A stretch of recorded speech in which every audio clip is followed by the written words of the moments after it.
appreciate Good that. sign. Yeah. We have it on Thursday, though. Absolutely.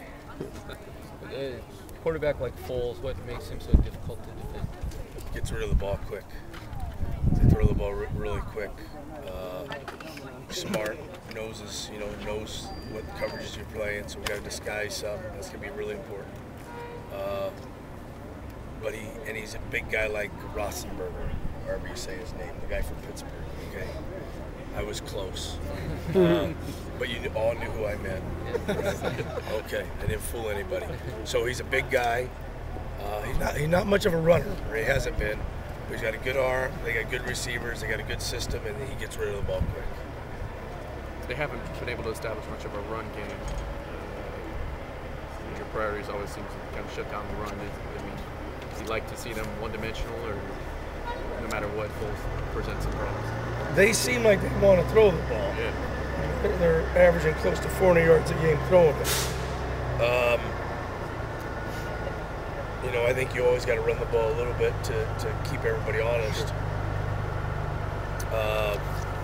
I don't know what their mindset is, but I would think they'll try to run the ball a little bit more, being as some people have had a little bit more success running against us than we would like. And I think that to make your offensive plan work better, keep people off balance with a little bit more run. So maybe, the last 2 times hadn't worked for them, so maybe it hasn't worked for them in the last 2 games, so maybe they'll probably run a little bit more, but you never know till you get there. I know they like to throw the ball. They throw it all over the park. They got good receivers. He's a good quarterback. We got our hands full in coverage, that's for sure. You haven't really faced a team like this yet. You've mostly been run-oriented teams.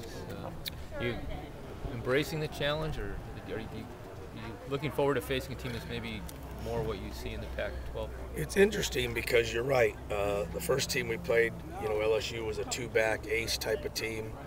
The second team we played was a pistol team, and the third team we played was a combination of a pistol and spread team. And now we're playing a 4-wide, primarily a 4-wide passing team, which makes it really unique for a defensive coordinator. It keeps us young and healthy. Okay. You always like playing good football teams. We've had a lot of battles with Arizona. I think the last 4 games have been really, really tough games. And the last time we went down there, we won in overtime. It's tough. It's a tough venue to play.